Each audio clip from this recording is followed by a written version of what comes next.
साथियों नमस्कार। आपके अपने YouTube चैनल आरपीएस इंस्टीट्यूट पर हिंदी की क्लास में आपका स्वागत है। हमें विश्वास है कि आप पिछला वीडियो हमारा ज़रूर देखे होंगे और अगर नहीं देखे हैं तो आप भाग 5 देखिए। उसमें हमने स्वर समाप्त कर दिए थे। स्वरों पे जितनी भी बात हो सकती थी, मेरी जहाँ तक क्षमता थी, मैंने पूरी बात की है। और उसमें एक शायद बताने में दिक्कत हो गई थी। ये जो एक स्वर हमने बताया था, उदासीन स्वर छोटा आ को बताया था, वो चार्ट में हमने सही लिखवाया है ओष्ठ के आधार पर। यानी ओष्ठ का जो आकार होता है उसमें वृत्तमुखी और अवृत्तमुखी दो होते हैं। तो जिसमें होठों का आकार वृत्त की तरह बन जाए, उ ओ औ, वो वृत्तमुखी, बाकी सब अवृत्तमुखी होते हैं। लेकिन छोटा आ जो होता अ, उसमें जो होठ है वो कहीं कोई डिस्टर्ब नहीं होता, तो वो जो होता है उदासीन स्वर होता है।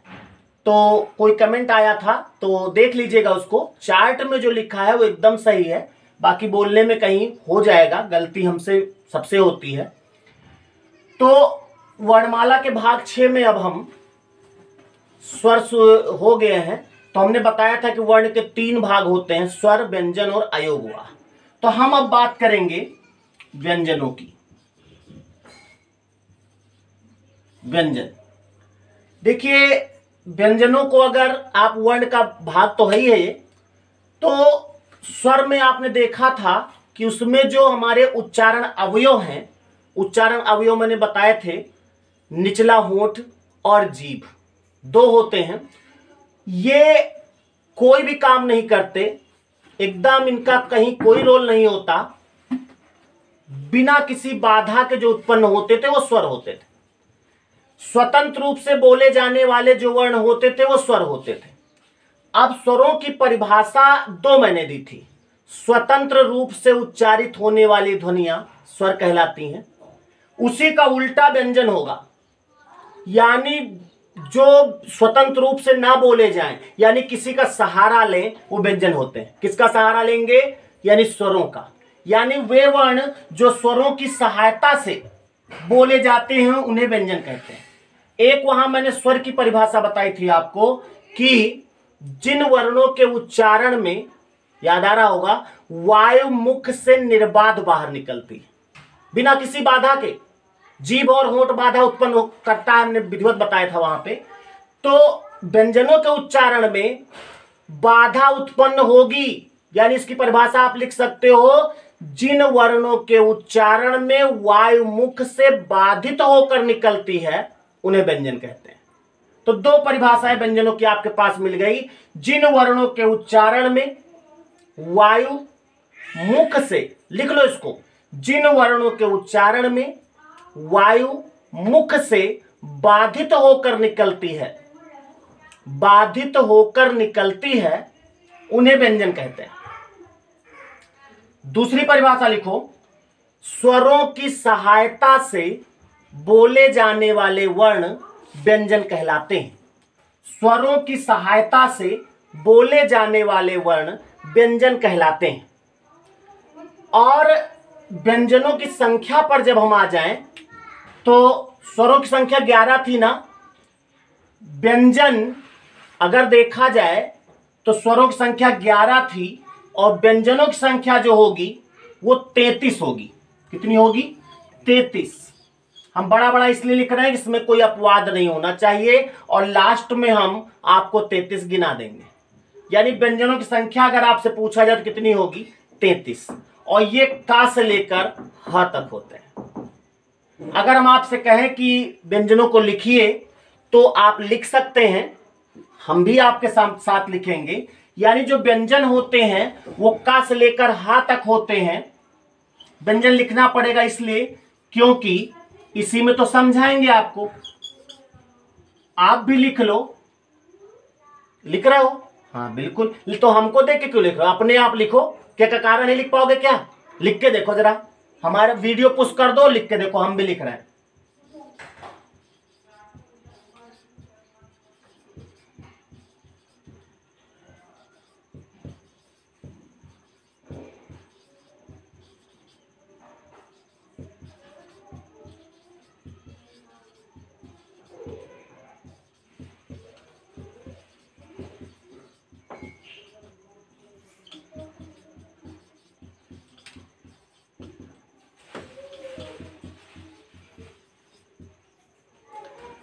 ये जो 33 है, अब आप अपना जो लिखे उससे मिलाओ, जरा मिलाओ, देखो सही है, कहां सही है? ता आपने बाद में लिखा, पा पहले लिखा, ये वाली लाइन पहले लिख दिया, उसको बाद में लिख दिया, सही कर लो इसको। और छत्रंगिया क्यों लिख दिया? वो नहीं होते, वो व्यंजनों की श्रेणी में नहीं आएंगे, वो संयुक्त व्यंजन होंगे, इन्हीं में से कोई दो मिला देंगे तो संयुक्त व्यंजन बन जाएंगे, उनकी चर्चा बाद में होगी, अभी केवल इन पे बात करते हैं। ये जो का से लेकर हा तक है, ये व्यंजन, इन व्यंजनों को हम 3 श्रेणियों में बांटते हैं। नंबर 1 यहां पर दिख रहा है आपको, स्पर्शी व्यंजन। नंबर 2 अंतस्थ व्यंजन। जैसे आपने देखा था स्वरों को बांटने का भी बहुत कई आधार थे, कई आधार पर आपने देखा कि 11 स्वर थे लेकिन पूरी कला भांज दिए। उसी तरह 33 हैं, कई आधार पर इनका भी वर्गीकरण होगा। तो ये स्पर्शी, अंतस्थ और तीसरा संघर्षी व्यंजन, 3 पार्ट में इनको हम बांटेंगे, स्पर्शी, अंतस्थ और संघर्षी। ये अभी बाद की बात है, पहले हम इस पे थोड़ा चर्चा करें कि ये जो 33 काखा गाघा अंगा हैं क्या हैं। देखो इनमें जितने भी हैं सबके बोलने में जीभ और होंठ 2 ही अंग होते हैं। जीभ और होंठ को कहीं ना कहीं स्पर्श करना पड़ेगा। मुंह के अंदर हमने बताया था स्वरों में कि 5 उच्चारण स्थान होते हैं। शायद अगर यहां पर आपको दिख रहा है तो हम उच्चारण स्थान लिख देते हैं। उच्चारण स्थान जो 5 होते हैं, एक होता है कोमल तालु, दिख रहा है यहां पर। दूसरा होता है कठोर तालु। तीसरा होगा मूर्धा भाग। चौथा होगा ऊपरी होंठ, चौथा होगा ऊपरी होंठ। और 5वां होगा ऊपरी दांत। ये उच्चारण स्थान है, यानी कोई भी चीज हम बोलते हैं, कोई भी व्यंजन बोलेंगे तो इन्हीं 5 स्थानों में से कहीं ना कहीं एक स्थान पर 2 उच्चारण अवयव जो होते हैं, अवयव, नंबर 1 जीभ, नंबर 2 निचला होंठ, दोनों होंठ नहीं, निचला होंठ।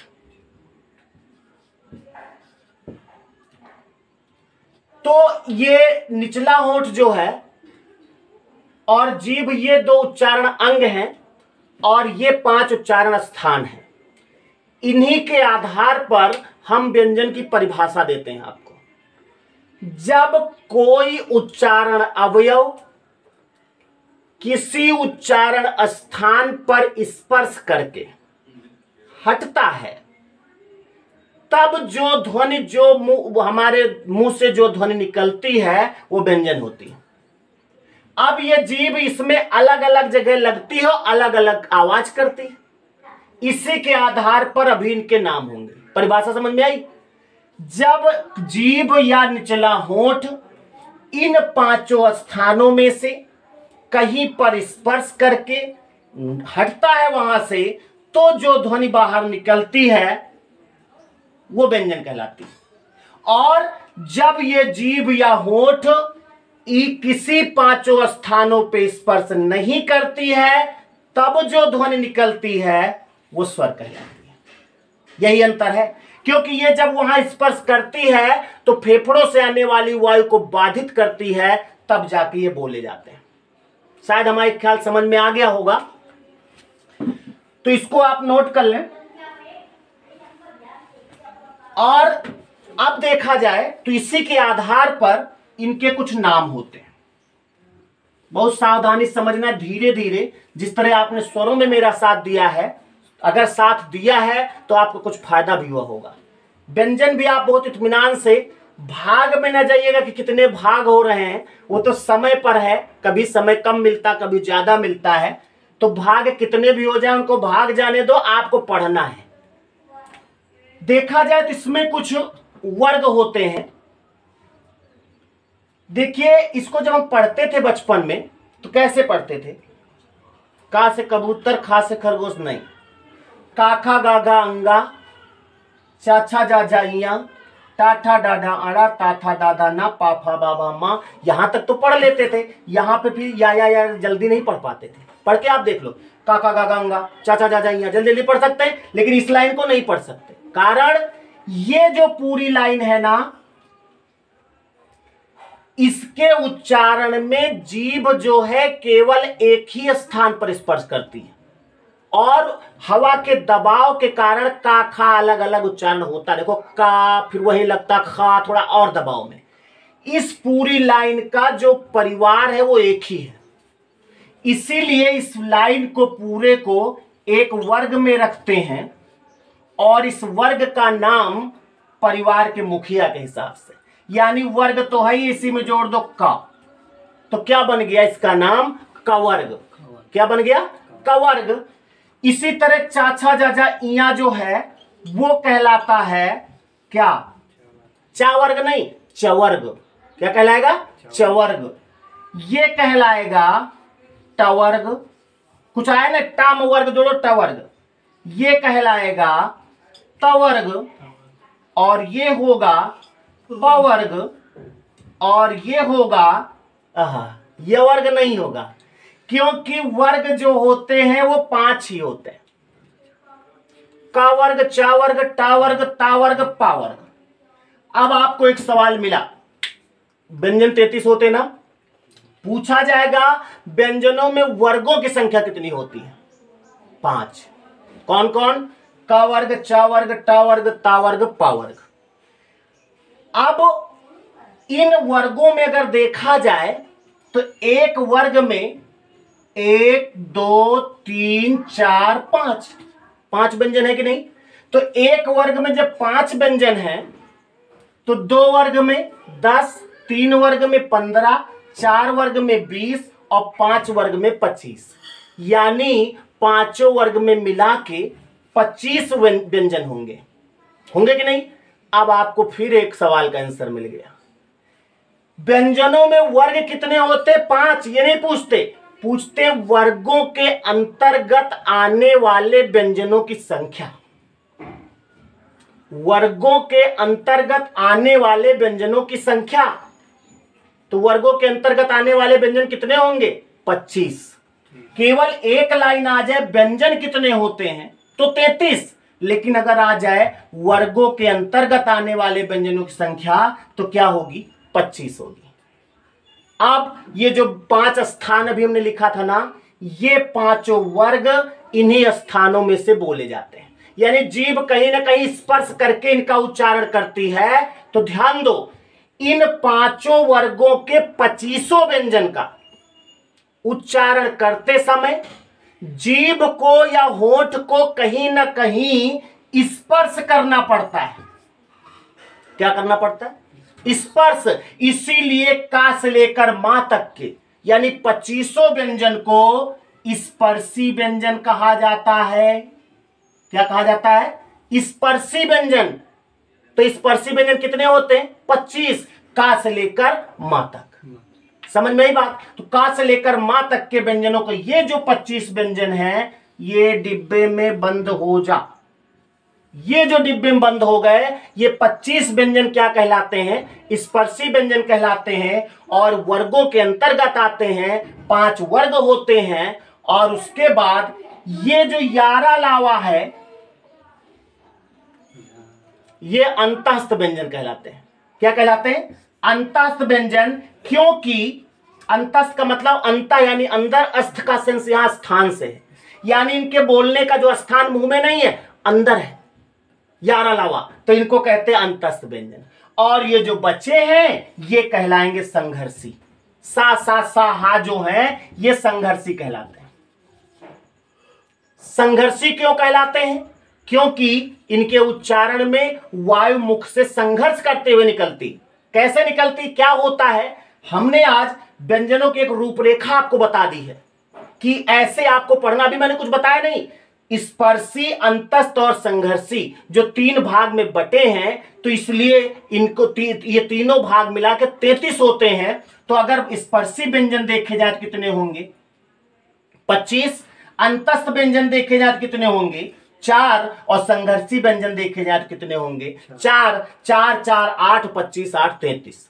अब हम इतना ध्यान दे दिए आप लोग, अगले एपिसोड में, अगले भाग में हम इन एक एक व्यंजन को कि का से जो ये का बना है, ये का से कबूतर क्यों है, इसको कहते क्या है, और बहुत चर्चाएं होंगी इसमें। अभी वायु के आधार पे अल्प प्राण महाप्राण होंगे, घोष अघोष होंगे, कई आधार होंगे इनके। तो हमने आज शुरुआत की है व्यंजन की, इतना आप ध्यान दीजिए। फिर धीरे धीरे अगले भाग में आपको एक एक वर्ग की बात करेंगे, क्या होता है, कैसे होता है, इस पे चर्चा करेंगे। आपको हम आज यहीं पे छोड़ते हैं ताकि आप अगला एपिसोड कल आप इसको देखें। और हम चाहते हैं, चूंकि यूपी टेट भी आने वाला है, एसआई का एग्जाम लगा है, यूपीपी भी लग रहा है कि आएगा, तो आप हिंदी को बड़ी इत्मीनान से जब तक एग्जाम हो तब तक इसको बहुत अच्छे से पढ़ लें। और हम चाहेंगे जो भी आपके साथी हो, जो भी मित्र हो, उन तक ये हमारा वीडियो जरूर पहुंचाइए। कैसे पहुंचाओगे वो आप जानते हो, और आपका जो पढ़ने के बाद जो आपका धर्म बनता है वो जरूर कर दीजिएगा। इसको लाइक कर दीजिए, शेयर कर दीजिए। मिलते हैं अगले वीडियो में। जय हिंद, जय भारत।